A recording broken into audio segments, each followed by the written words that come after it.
Express eitthvað sem við getum notað til þess að búa til svona stærri bakenda. Af því að, eins og við vorum að sjá hana, við gætum vel skrifað okkar eigin bakenda frá grunni og nota aðeins einingar í Node. Við erum mjög paranoid og við erum bara eitthvað, ég treysti engum. Það verða engin dependency. En það ekki vænlegt, af því að við værum bara að fara í það að finna upp hjólið og búa til lélega lausnir á verkefnum sem búið að vera að leysa í 20 ár. Ég byrjaði svo undan.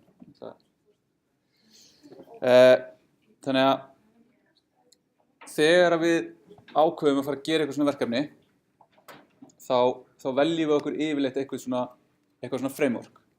Eitthvað svona traustan kóða, eitthvað sem við ætlum að nota, sem að muni í raun hjálpa okkur við að skrifa forritið okkar.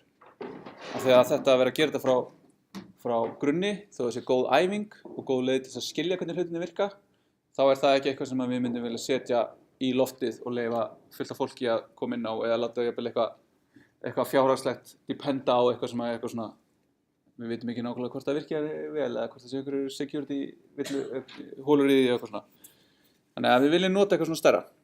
Þá Express svona web app framework fyrir Node og þá heima hann á expressjs.com og það var rosalega mikið development á því, kom alveg útgáfa 1, útgáfa 2, útgáfa 3, en núna þetta útgáfa 4 og hún búin að vera svolítið stabíl og búin að vera bara svolítið óbreytt í svolítið tíma. Þannig að útgáfa 4 kom eitthvað, ég man ekki hvað var nákvæmlega, það sem við fáum núna ef við gerum npm install express, þá fáum við Express og getum byrjað að búa til vefi með Express. Þannig að Hello World dæmið eins og við vorum með áðan ekkert svakalega ólíkt því sem við varum með HTTP, nema núna í staðinn fyrir HTTP erum við með Express og Express notar HTTP eininguna frá Node og við þurfum að búa til svona app sem þá búin til með því að kalla í þetta Express fall. Þannig að Express hérna þurfum við í skilar falli sem við köllum í til að búa til okkar app. Svo veljum við okkur eitthvað hostname og eitthvað port og við segjum ekki on, heldur segjum við eitthvað hérna sem app get og þetta þá routing, þetta svona leyfir okkur að skilgreina routes inn í kerfinu okkar sem þá að segja fyrir þetta URI þá vil ég að þessi kóði keyri. Við getum bundið saman URI og forritabund. Og síðan segjum við app listen á port og hostname og getum lokkað hérna út að það sé einhver server að keyra. Þannig að, villur. Hello World hérna. Node. Þannig að þá fáum við hérna server running, kveikjum á honum, hann segir Hello World. Og hérna getum við breytt þessu og gert eitthvað. Þannig að við fáum hérna, við erum með rec og res og app. Og þetta hérna í heild sinni eitthvað svona routing. Þannig að þetta eru hugtökin sem eru í Express, eru nokkur. En application þetta grunn hugtak, þetta Express forrit sem við búum til með því að kalla í Express. Og það sér routing fyrir HTTP-beiðnir, segir hver á að fara hvert. Middleware uppsetningar, middleware þá eitthvað svona kóði sem við setjum á milli þess að ráta eða fyrir ofan eða fyrir aftan eitthvað svona. Einhverju kóði sem þarf að keyrast fyrir hverja requestu, ef það kemur villa og svo framvegis. Stillingar á birtingu, hvernig ætlum við að birta HTML-ið okkar. Og appi getur síðan skilgreint á sig einhverja fasta sem gert með app locals sem þá hlutur sem að geymir gögn yfir alla keyslutíma appsins. Þannig að við getum sett einhver gögn þar og við getum nálgast þau hvar sem úr, hvort sem það í ráti eða í templati, í viewi, hvernig við búum til HTML okkar til þess að gera eitthvað. Þannig að við getum sett eitthvað nafnið á vefnum okkar eða eitthvað þannig. Og við getum sett stillingar á appin okkar með því að kalla get og set að því. Þá til dæmis getum við sagt hvort við séum að keyra appið okkar í production eða development. Þá fáum við meiri upplýsingar ef við erum í development minni, það eitthvað ákveðin hluti sem slökkt á, þannig að það keyrir hraðar og þetta svona, það margir hluti sem mjög gott að hafa í development, þess að sjá villurnar allar, en í production getur það verið að leka upplýsingum og gert okkur viðkvæm fyrir einhverjum árásum. Þannig að það mikilvægt að þegar við þurfum að deploya svona, þá þurfum við að hugsa í raun hvaða environmenti við erum að keyra í. Svo erum við View Engine, sem þá þetta, hvernig við ætlum að birta HTML-ið okkar og þá hvaða template vél ætlum að nota. Og Views, það í raun skilgrein í hvaða möppu síðan templatein okkar, en templatein okkar eins og þessi strengur sem ég með að náðan í fallið sem hér template. Það í raun bara einhver strengur, eitthvað skrá sem innhendur HTML eða eitthvað sem við ætlum að birta og möguleika fyrir okkur að setja inn breytur þar inn í eða eitthvað svona flæðistýringu. Þannig að við ætlum að birta titilinn. Ja, við ætlum bara að birta titilinn ef þessi strengur svona eða eitthvað hins veginn. Og fleira. Þannig að ef við förum hérna inn á express.js.com þá þetta afskaplega svona minimalískur fast unopinionated minimalistic web framework for Node.js og hér upplýsingarnar application. Þá sjáum við öll documentationum fyrir þetta bara í þessu á einni vefsíðu og þá sjáum við hérna app locals, dæmi það, mount path, events, app on, mount, þannig að það einn mount, þannig að events við getum notað, methods og svo meira. Þannig að þarna getum við farið inn og lesið okkur nánar þegar við fórum að nota þetta.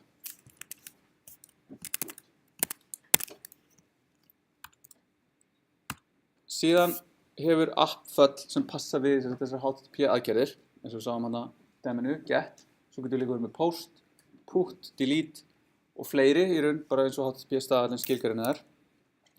Og við getum líka sagt all, sem á þá við allar aðgerðir sem að verða, eru keyrðar. Síðan getum við í raun búið til fleiri en eitt svona Express app. Við getum búið til í raun eitthvað aðalapp sem sér að sjá vefinn. Svo getum við búið til eitthvað sub-app sem að sér einhverja ákveðna virkni. Eða við getum skipt þannig upp forritunum okkar. Við getum verið með þennan part af vefnum og sölupartinn af vefnum og innskráningarpartinn af vefnum. Og það getur alltaf verið mismunandi sub-app. Og svo getum við líka nota þetta use-fall til að skilgreina middleware sem við skoðum að eftir. En hérna sem sagt eitthvað svona sub-app. Þannig að við segjum Express, búið til app hérna með Express og annað sub-app með Express.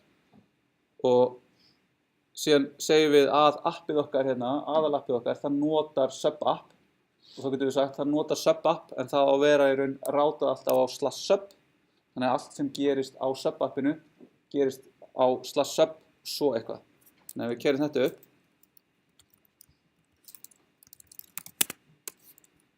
og hérna sub-app og sjáum við að við keyrum bara appið, grunnappið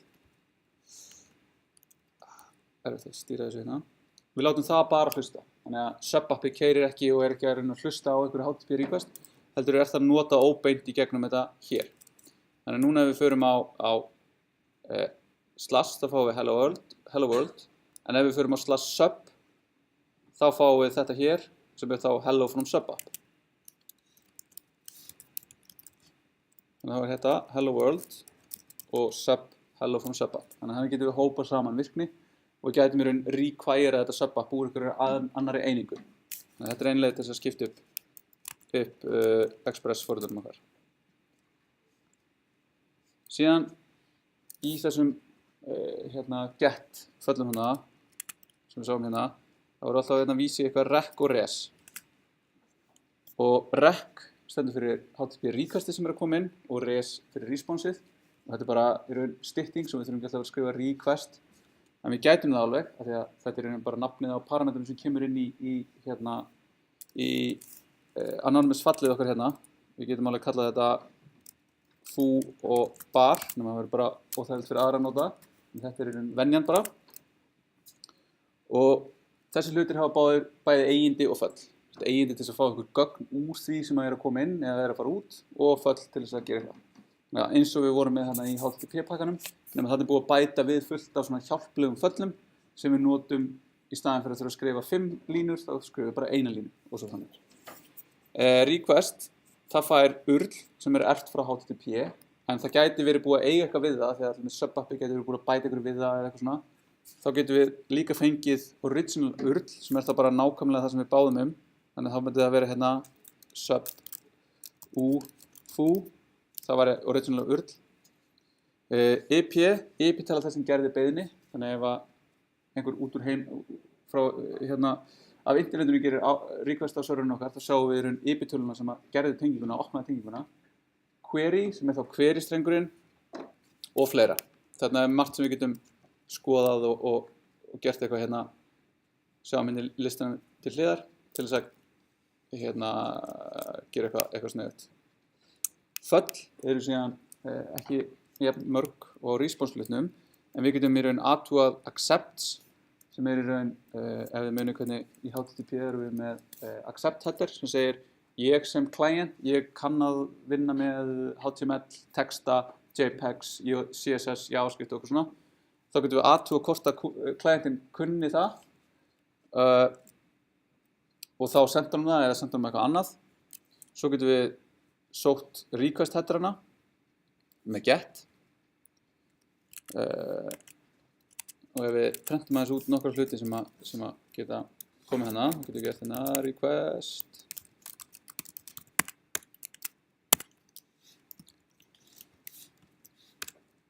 Þannig að þá prenta ég út einhverja hluti.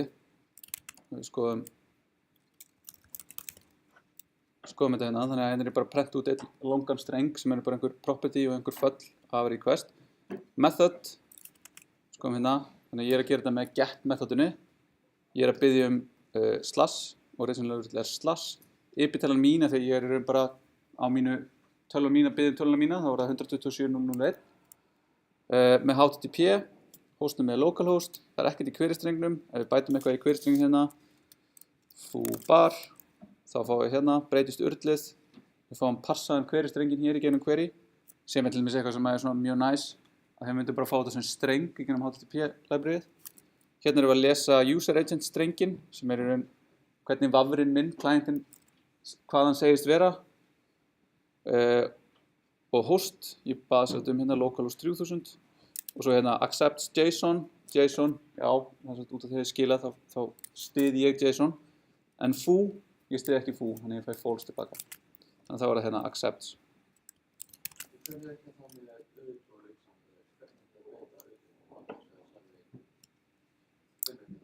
Breyta urlinu.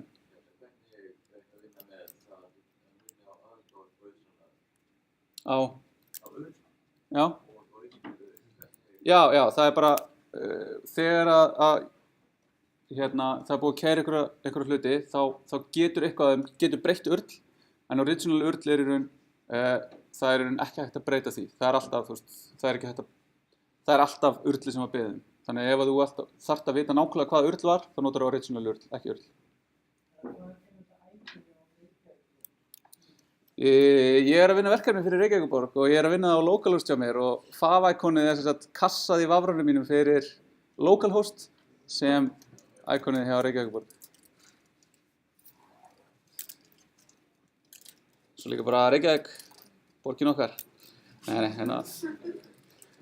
Response hluturinn, hann er hérna ref, seinni parametri sem kemur inn í þetta og hann hefur líka bæði eigind og föll. Eigindi, sem ég sagði hérna áðan, við þurfum alltaf að vita hvort við séum búin að skrifa eitthvað í strauminn, af því að annars getum við ekki sendt headera. Þannig að þá heldur í raun Express utan það og við getum spurt hérna header sent sem er bara boolean og þá fáum við bara false eða true og þá vitum við, já ok, það er einhver búin að skrifa einhver staðar í response-ið, ég get ekki lengur sendt headers. Af því að við reynum það, þá fáum við villur. Þannig er svona spurningum að vera með svona defensive programming. Res locals, þetta er global hluturinn af appinu. Við höfum aðgang á honum þarna og getum þá notað hann einhvern veginn í því hvernig við bregðumst við einhverju requesti. Og við getum bætt við upplýsingum þarna. Þannig ef það er eitthvað, við erum að bæta einhverju við, þannig að önnur route, önnur middleware, þá getum við notað þetta til að senda gögn á milli.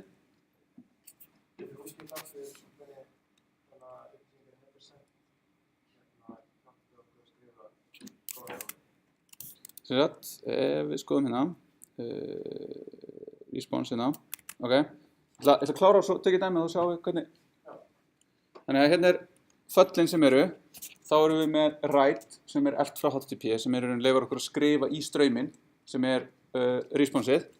Við getum res end sem endar response strauminn og sendir á hann. En svo getum við líka fengið res send sem þá í raun frá Express og svona þæginda til þæginda af því að þegar við endum responsið þá skrifum við header sem segir content length sem segir hvað mikið af efni í body sem við erum að fara að senda áfram og ef við notum res send þá reiknar bara Express út fyrir okkur hvað það setur hausinn og gerir ýmislegt annað, setur casing header af eitthvað svona og tekur til og svona og skrifar síðan í response strauminn og endar hann. Þannig að þetta svona nota res send bara svona rosa nice leið til að senda gögnin áfram til notanda.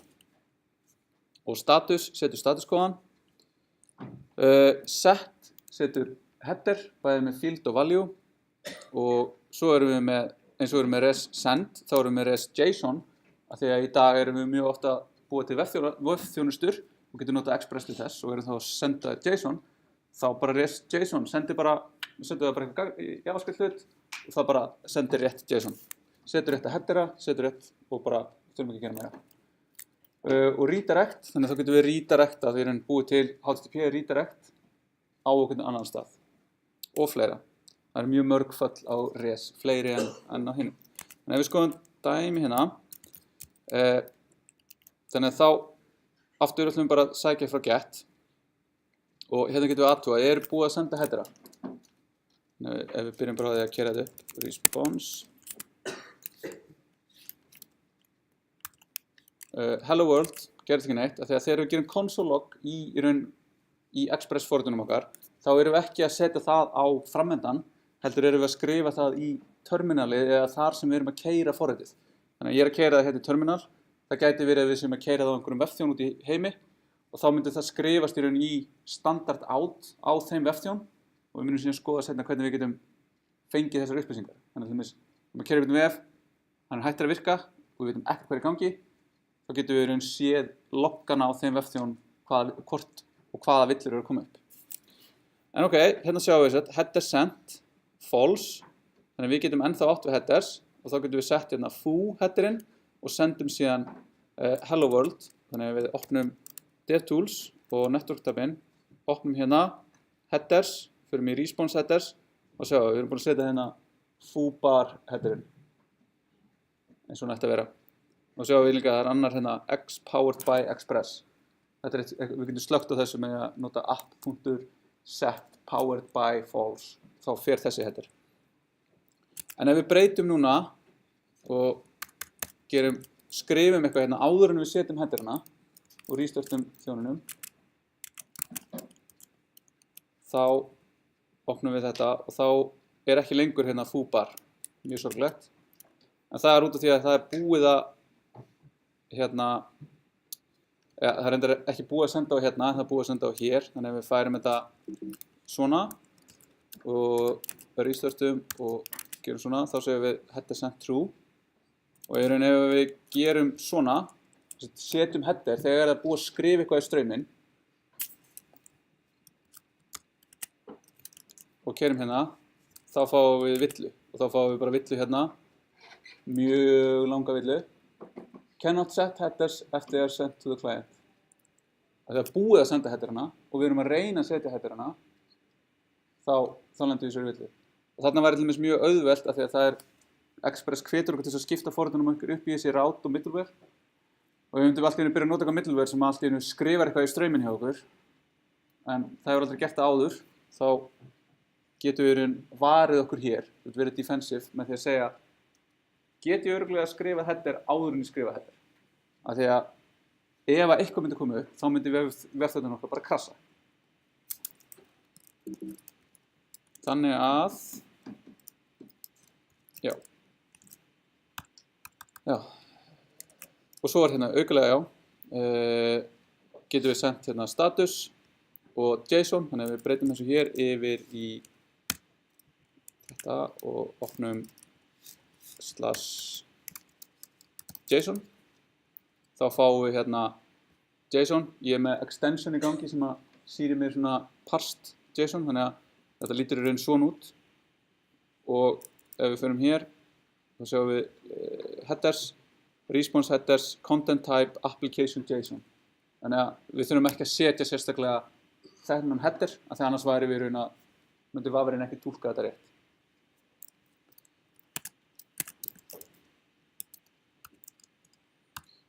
Routing er sem sagt þetta sem við erum búin að gera þarna. Við gerðum í þessum einfalda þjón hann áður en við fórum í smá pásu. Þess að við vorum í raun bara með eitthvað if, route, url, jafnvel slash, þá gera þetta, else if, eitthvað, about, þá gera þetta, else, 404. Og við getum vel ímyndað okkur að við erum með vef sem með 10 routes eitthvað, þá væri mjög svona cumbersome og leiðilegt að vera að viðhalda einhverju svona stóri if setningu eða switch setningu eða eitthvað. Að þá geta framework hjálpa okkur við að útbúa svona góðar og skýrar slóðir. Þá þetta svona líka svona friendly url, þetta sem að eru svona /programming /web, ekki eitthvað query strengurinn svona hérna, maður sér stundum. Og svo getum við líka fengið stuðning við gagnaflutning, þannig að við getum sett gögn í streng.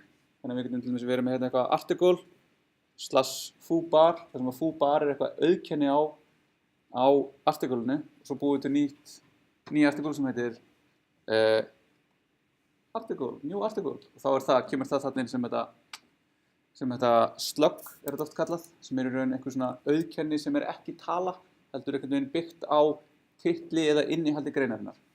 Þannig að þið sjáum til dæmis ef við förum á einhvern fréttavef hérna, opnum eitthvað, þetta eru allt gleðilegar fréttir hérna, ok. Þá sjáum við hérna, hér er eitthvað svona tölulegt ID og síðan kemur svona slug í framhaldinu, sem er í raun þau sjáum það er búið að taka titilinn, setja hann í lowercase, fjarlægja alla íslenska stafi, breyta öllum bilum í hérna DAS, og þá er þetta í raun gott til dæmis ef þið myndi vilja ranka hærra í SEO, þá getið þið haft orðið sem þið vilja ranka hátt í slugnum ykkar, í titlinum ykkar og í title á síðunni. Þannig að þetta er allt hérna í gangi á Vísi. Og við getum svo gert þetta með Express, því það hefur stuðning við svona routing. Og eins og við sagðum, route er eitthvað slóð sem að við erum búin að forrita til þess að svara með einhverjum forritskóða þegar það biður það. Það er sett URI, HTTP aðferð og einum eða fleiri föllum. Þannig það er hérna app, method, URI, callback. Og callbackin geta verið fleiri en eitt. Og við munum svona mestu nota get og post fyrir svona backend virkni, en svo þegar við fyrir að gera vefþjónustur, sem við notum HTTP svona meira, þá notum við fleiri eins og patch og put og delete. Og svo aftur all hægt að nota fyrir allar aðferðir. Við getum skilgreint hérna URI með regular expressions, en það getur verið svolítið erfitt, eða þú veist, getur verið svolítið hættulegt. Þannig að við svona förum varlega, við getum notað það, en bara förum varlega þegar við gerum það. Þá getum við sagt þessu hérna, þá svarar þetta fyrir allt sem byrjar á foo. Query-strengurinn er aldrei partur af rátinu, heldur nálgumst hann með request query. Þannig að við erum aldrei að fara að skrifa rátinu okkar til þess að vera hugsa það hvað er í query-strengnum, heldur erum við að fara að vinna úr þeim í rátinu. Og callbackið, sem er hérna, eftir hérna, úrinu, er sem sagt vísar í middleware, sem er þá þessi kóðabúta sem eru mikið notaðar í Express. Og þau geta verið mörg í röð, sem sagt, eitt callback, annað callback, eða þau geta verið í fylki, callback 1, callback 2, eða þau geta verið að blanda. Þau geta verið callback, fylki af callbacks, callback, annað fylki af callbacks og það er allt keyrt í röð, fyrsta til seinasta. Og síðan ef við viljum nálgast þessi gögn úr rátinu okkar, þá getum við skilgreint það með því að setja tvípunkt fyrir framann og svo heitið.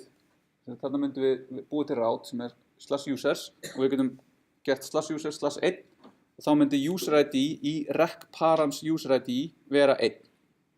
Og þá getum við gert eitthvað við það í kóðanum. Flett upp notandanum og gert eitthvað fyrir hann. Flett upp greininni, flett upp einhverju. Og öll þessi dæmi hérna hafa satt verið að nota app, sem því það náttúrulega við myndum alltaf þurfa að vera með eintak af appinu okkar til þess að festa þessi rát við. Það getur verið bagalegt ef við viljum skipta þessu upp. Við viljum bara vera að geyma öll rátin fyrir þennan part af vefnum okkar hér og annan part af vefnum okkar þarna. Þá þurfum við að geta rifið rátið frá appinu. Það getum við gert með Express router sem við getum búið til með því að kalla í express.router. Þannig að þá fáum við bara svona standalone router sem við getum síðan exportað úr einhverju einingu sem við erum að nota og á hann getum við síðan hengt öll þau ráð sem við viljum vinna með. Þannig að þetta er svona eins og Subba nema ekki jafn mikið að vera. Þetta er bara ráðs, ekki önnur middleware. Þannig að þá getum við skipt forritun okkar enn aftur upp. Þannig að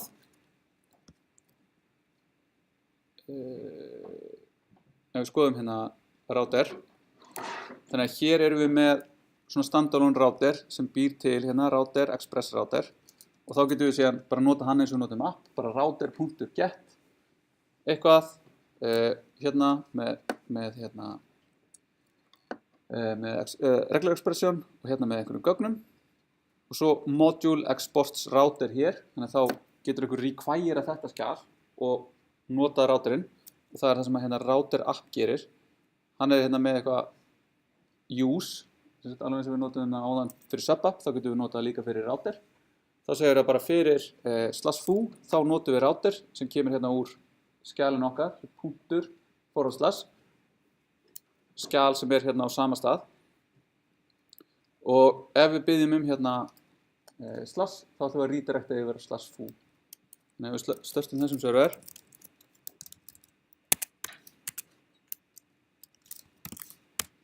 Þá fórum við inn, okkur var redirectað beint yfir á hérna á foo og hérna sjáum við foo. Þannig að ef við gerum síðan, nei það var eitthvað annað, hvað var það?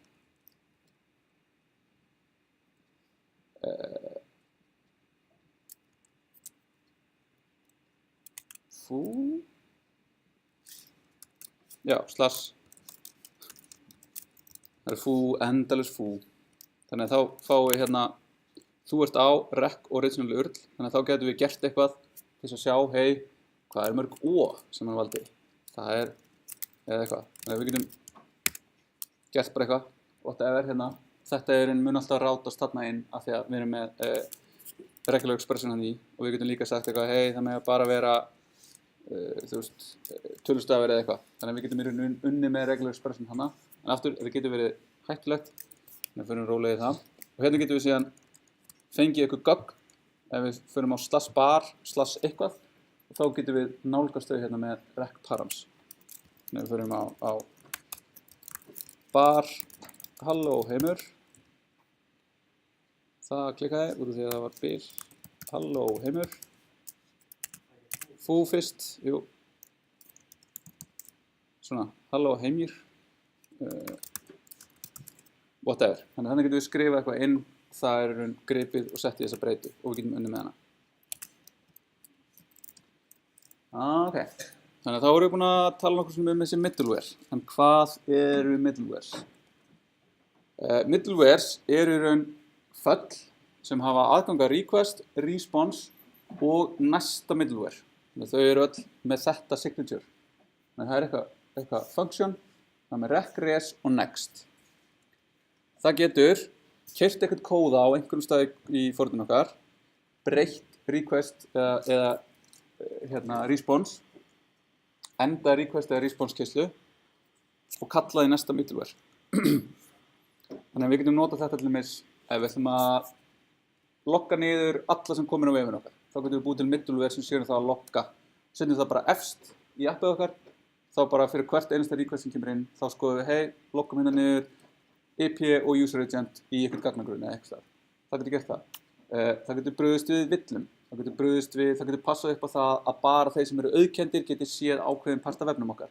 Og ef þeir eru ekki auðkenndir, endað bara requestið og sendir response og segir bara hei, þú varst að logga þig inn og redirecta þér yfir á login síðan eftir þess. Middleware eru keyrð í first in, first out. Þannig að fyrsta sem við skilgreinum í appið okkar eða á rátið okkar er það fyrsta sem er keyrt. Og ef við erum að fara að nota svona middleware í appinu okkar, þá verðum við alltaf að keyra next fallið. Af því að það er í raun það sem að lætur Express vita að næsti hluturinn í keðjunni eigi að taka við. Þannig að ef við gerum það ekki, þá í raun slítum við þessa middleware keðju og ekkert gerist. Nema þegar við erum með einhver rát, þegar rátin okkar er yfirleitt laufin í forritun okkar, við getum hugsað þetta sem við erum með eitthvað svona middleware og þau leiða í eitthvað rát og rátið síðan enda responsið. Þannig að þau þurfa ekki að kalla í next. En þau geta það og þá erum höldað áfram yfir í næsta middleware ef eitthvað er skilgreint. Og við getum sett skilgreint þetta fyrir forrit, allt forritið, per rát og fyrir villumeðhöndlun. Þannig að við getum búið til middleware sem sér það að taka til ef einhver villa kemur upp eða allmest 404. Þannig hér er dæmi það að búa til bara eitthvað Hello World middleware sem að fer á bara appið. Það segir bara app use Hello World. Þá fyrir hvert einasta request sem myndi koma inn, þá myndum við prenta Hello World. Sama hvar. Svo lengi sem að það er enda fyrir ofan, skilgrein fyrir ofan rátið. Middleware rát. Þannig að þá getum við verið hérna með einhver user handler sem að athuga til hvort að nótnir sé lokkaðir inn eða sessionaðan sé í lagi eða eitthvað sem það er að gera. Og þá getum við sett það hérna á endan og svo getum við sett annað fyrir aftan sem við myndum síðan birta einhver gögn. Villumeðhöndlun, skilgrunum með middleware með því að bæta við auka argumenti, þá bætist það við hérna error sem fyrsta argument. Þannig að middleware sem með 4 argumentum er villumeðhöndlunar argument og Express skoðar í raun þegar við notum app use, skoðar hvernig fallið við vorum að skilgreina og veit þá að þetta er hérna villumeðhöndlunin. Og við skilgreinum þetta seinast í appinu á eftir öllum öðrum middlewareum, af því þetta er í raun seinast í röðinni. Og þetta getur loggað villur, sent einhver villuskilaboð og gert ýmislegt. Síðan getum við meðhöndla 404 villur með því að nota middleware, þar sem að við getum nýtt okkur það að þetta keyrir í einhverjari keðju. Ef að það er búið að fara í gegnum öll rátin okkar og það er ekkert rát búið að enda responsið og við erum komin í eitthvað middleware sem er aftast, þá getum við bara sagt, hei, það er greinilega ekki neitt að sjá þetta. Þannig að þá getum við gripið það og keyrt út eitthvað respons sem segir bara eitthvað 404 fannst ekki. Og samt á undan villumeðhöndlun. Þannig að við höfum almenn middleware í blandi ráts, eða svona almenn middleware, ráts, 404 meðhöndlun og svo villumeðhöndlun. Þannig að þá er hérna not found, þá er bara nóg að gera svona, það sendir bara restatus 404 og svo fyrir aftan það app use, function, error, console error, 500 error occurred. Síðan getum við verið með innbyggð middleware í Express eða sóttu npm og notaðu og til dæmis höfum við eitt middleware sem birtir statíska skrár. Þannig að við erum með Express þjón og við erum með folder sem er fullur af CSS-i og HTML-i og JavaScript og við viljum bara servera því út. Þá getum við nota þetta middleware, þannig að við bendum því bara á einhverju möppu og allar þær skrár er hægt að biðja í gegnum Express. Þá segum við bara app use express.static sem er þetta middleware og svo er þetta hérna path join sem er tekur dir name sem er þá í raun nafnið á staðnum sem við erum að keyra forritið í og joinar því við public, þannig að við erum að keyra þetta í /user/osk/server, þá myndi það vera /user/osk/server/public, þá getum við fundið það á disknum og serverað út þeim skrám. Og hérna er einn grein sem að fyrir aðeins nánar yfir það. Ok, þannig að við skoðum hérna middleware. Logum þessu. Þannig hérna skilgreini ég 3 middleware. Ég segi hérna app use, first middleware, second middleware. Þannig að þetta keyrir fyrst fyrir hvert request. Þetta keyrir þá næst fyrir hvert request. Og þetta hérna keyrir seinast. Þannig að þá getum við gert hérna res send og bættum hérna við next þegar við ætlum að láta þetta ráta einhver hluta vegna að kalla í next. Þannig að það kallar í next síðan sem kallar þá í third middleware. Og svo getum við kalla hérna, við getum blanda saman hérna fylki af middlewares, middleware, landafall middleware.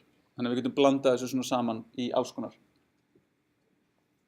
Og ef við keyrum þetta, þegar ég getur loka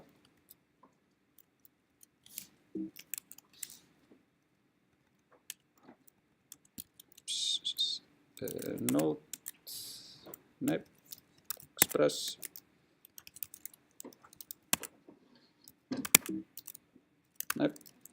middleware, svona. Ó nei.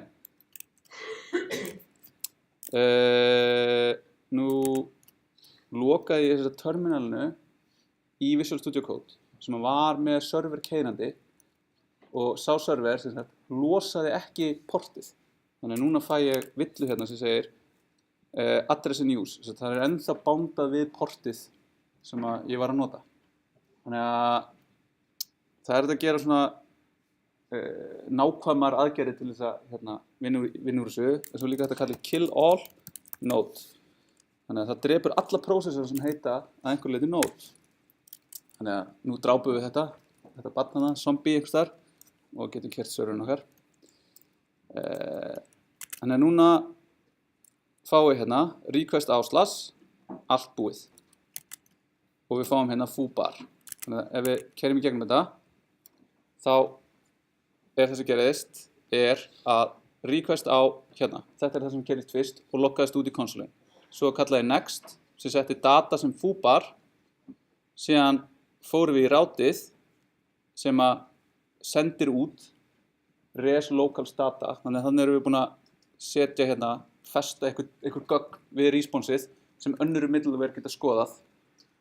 Og það skoðar það og birtir það. Og síðan að lokum hérna fáum við allt búið. En svo ef við förum hérna /foo þá fáum við bara út eitthvað. En það sem að skrifast út í raun request á, allt búið og svo bara request. Af því að við chainum hérna saman 4 middleware sem gerða það alltaf sama. En þarna getum við í raun blandað eins og hvernig saman. Við getum sent fylki af middleware Þetta gerir ýmislegt við þetta. Þá að lokum svona fyrir þetta Express og það sem við þurfum templating.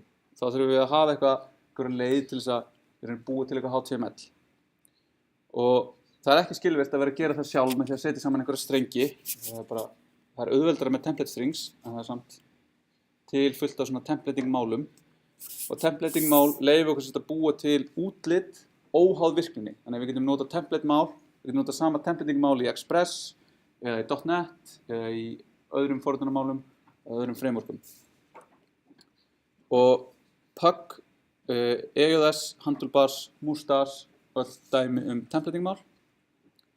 Og þegar við ætlum að nota þau í Express, þá sækjum við þau á npm, ætlum að sækja EJS, þá gerum við bara npm install EJS og svo skilgrunum við á appinu hvaða template mál við ætlum að nota og hvar þau eru geimt með appset, view engine, EJS, appset, views, eru í views möppunni og síðan í staðin fyrir að segja res send, þá segjum við res render template og data, þar sem að Express flettir þá upp view engine-inu, resolvar það fyrir okkur, finnur template sem getur verið index.ejs, þá sendum við indexin hér og það þá renderað með þeim gögnum sem við erum með hér. Þannig við ætlum að nota EJS í fyrstu, sjáum hvort við skoðum eitthvað meira. En það embedded JavaScript templates. Það kostum við þau eru bara HTML, sem eru síðan með svona sér EJS syntax sem við getum notað til þess að nálgast gögn. Þá getum við notað þetta goggur prósenta fyrir flæðistýringar, þannig við getum sett if inn í þetta. Goggur prósenta jafnt og til að birta ykkur gögn, þannig getum við gert title og þá birtum við innihaldið í breytunni title. Mínus í staðan fyrir jafnt og til þess að birta gögn unescaped, þá birtum við hrátt HTML. Þetta getur verið hættulegt þegar við getum verið að opna hólur í vefnum okkar. Og svo getum við notað include, sem nota þá finnur header.ejs í sömu möppu og bætir því í vinn á þeim stað þar sem við erum með þessa include skipun. Og síðan eru í raun öll gögnin sem eru skilgreind í app locals eru aðgengilega í templateinu. Það fínasta skjölun hérna á EJS syntaxnum, þannig að það hægt að lesa sig í gegnum þetta. Og ef við skoðum hérna template, þannig þá ætlum við að nota hérna EJS, þannig ég er búinn að vista niður EJS og það hérna í package.json EJS, við notum það. Og hérna ætlum ég að búa til fall sem þá aðgengilegt templateinu sem tekur inn einhvern streng og setur út foo og strengin, þegar akkur ekki. Og fyrir slash þá ætlum við að rendera index templateið með gögnin title forsíða. Ef við förum í about þá ætlum við að rendera about templateið með title sem og eitthvað stuff sem þá hérna einhver fylki af nöfnum og einhver extra sem hérna einhver HTML strengur og ef við skoðum síðan hvernig þetta about template hérna, þá fyrir við views, það er það sem við segjum hérna, views, þar á að fletta upp þessum templateum og ef við skoðum index, þá index hérna, það byrjar á því að include header, þannig að þetta notar þess að include skipun, þannig að losnum við það að vera búið til mörg, við bara fara að búið til 5 síður, það eiga allar að vera með einhverju HTML sem vísar í CSS-ið okkar, þá sleppum við að við þurfum að afrita það í hvert einasta þarna og þurfum að laga það í hvert skipti sem við gerum einhver breytingu, þannig að við setjum það bara hér og þá getum við bara sett hérna, þetta bara alltaf þarna, við breytum þessu bara þarna og þá þurfum við bara að breyta þessu þarna, svo includum við þessu í öðrum staði. Þannig hérna ætlum við að skrifa út title, bæði í title elementið og í H1 og svo erum við aftur með footer sem að bara lokar, gera ekkert meira en það og ef við kerum þetta upp og opnum localhost, þá fáum við hérna Halló heimur, foo, bas og einhver about síða. Þannig hérna erum við að keyra þetta locals fall hérna. Þannig að það keyriði foo og svo strengin. Þannig að við getum breytt núna hérna í templateinu, vista templateið og Express les templateið í hvert skipti það keyrir. Þannig að við þurfum ekki að restarta servernum þá og þá breytist þetta hér. En þetta samt ennþá bara skrifa. Þetta bara svarið sem við erum að fá bara actually þessi strengur. Svo við förum hérna á about síðuna, þá sjáum við hérna, við tókum hérna lista af nöfnum og við erum að birta það núna í lista hérna. Þannig að einhvern veginn erum við að vinna með fylki og við erum að gera það hérna með þessu hér. Þannig að við getum notað hérna goggur prósenta, stuff sem það bara sendt inn í templateið, for each, þetta bara JavaScript kóði, stuff, bara fattar á hérna, svo bara lokum við. Þá getum við gert hérna, skrifað HTML-ið okkar, opnað aftur, skrifað út í raun stuff sem var bara nafnið. Þetta geti verið hlutur sem væri með array af hlutum, þar sem væri name og title og description, bio, image, eitthvað. Þá getum við gert það svona, en í okkar tilfelli það bara strengur. Prentum það út og síðan ef það einhver extra gögn hérna, við þurfum að athuga hvort það extra sé nokkuð undefined, annars fáum við villu. Þá ætlum við að prenta út extra hérna, sem unescaped. Þannig að það hérna mínusinn. Ef við breytum þessu í jafndog og förum og refreshum hér, þá fáum við bara strengin. Þá tekur templating vélinana og escapear strengnum. Svo breytir öllum goggunum í less than eða greater than. Þannig að svona getum við notað template með Express, með router, með middlewares og öllu til þess að búa til einfaldan bakenda. Þegar ég hef kennt þetta áður, þá hefur við stundum nefnt Express Generator. Hann hefur ekki verið uppfærið lengi og ég mæli ekki með honum. Þetta það einfalt að setja þetta upp, hann ekki notað. Hann kemur með fullt af drasli sem bara drasl og með gömlum syntax og svona. Þannig að skrifum þetta bara sjálf. En núna, áður ég slepp ykkur, þá komið verkefni. Og ég setti það hérna á vf2 vaf1. Ég setti það upp á Git, þannig að Git skemmtilegt. Og það sem þið ætlaði að gera að byrja á því að klóna þetta repo. Þannig að þá í staðan fyrir að downloada einhverju zip-skrá, þá ætlum þið að fara og gera hérna fyrir bara desktop, vaf1, git clone repoið. Þá fáum við hérna einhver gögn, förum í þetta og ok. Og það hérna einhver folder af articles. Þannig að við förum inn í hann. Þá sjáum við hérna einhver markdown skjöl og einhverja myndir í folder. Þannig að við skoðum þetta hérna, þá þetta eitthvað markdown, en hérna í efst svona front matter sem notað til þess að embedda svona metadata í skjölum, hvort sem það markdown eða eitthvað annað. Og það sem þið ætla að gera er að lesa upp þessa möppu í gegnum Express vefþjón og búa til vef sem nota þetta sem gögnum sem það ætlar að birta. Þannig ef ég fer hérna og kveiki á sýnilausninni minni, sem er bara niðurstrípuð útgáfa sem að þið klónið, þá viljum við geta gert hérna npm start, þá keyrist vefþjónninn okkar. Það virkar ekki, að því aftur, það er einhver að nota portið okkar, slökkum því, kveikjum það, þá fáum við hérna eitthvað útlit sem er ekkert, það er ekki nákvæmlega, þið þurfum ekki að vera með það nákvæmlega eins, en þið þurfum samt að vera með það líkt þessu. Þannig við erum aðeins að fríska upp á CSS okkar og HTML-ið. Þá skrifum við auðvitað semantik og valid og snirtilegt og fínt. Og hérna ætlar þetta að vera listi af þessum greinum í tímaröð.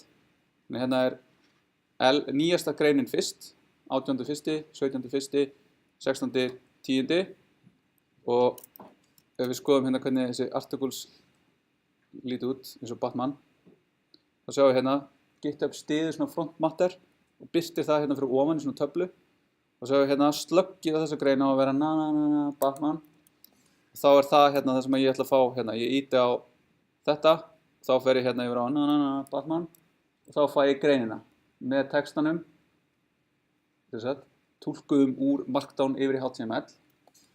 Og ef að það er einhverjar myndir, þá ætlum við að birta þær. Og hérna er block quote, þannig við ætlum að birta það. Og já, hérna eru þessar myndir, það eru hérna inni. Og nánari lýsing er hérna inni. Greinalisti er sett fyrirsögnin, þá ætlum við að birta með þessu hérna formi. Þá ætlum að setja title þarna. Þannig að title var eitthvað sem var mjög sniðugt að hafa inn í templateinu í header til þess að geta sendt það áfram. Grein á að nota þetta slug til þess að birta hana og birta síðan MD-skrána. Og þá að vera hægt að vísa í myndirnar en ekki hægt að opna MD-skránar. Þannig að þið þurfum að passa hvernig þið rátið því. Ég ætla að ráta þið með Express Static eða einhverju öðru. Við ætlum að nota EUS template. Við ætlum að vera með síða fannst ekki og vill að koma upp. Þannig að ef ég ger eitthvað hérna sem er ekki til, þá fæ ég fannst ekki. Ó nei, efnið fannst ekki. Útlitið er hér, þannig að ég sett inn fyrirmyndir sem eru bara skráskot úr minni sýnlaust. Þannig að sjáu, þetta á að vera responsive, þetta á að vera svona og þessar tvær síður eru að vera svona. Og það er ekki að vera nákvæmt, en hérna eru úr mínu. Fyrirsögnin eru 24, 32 og 48 pixlar.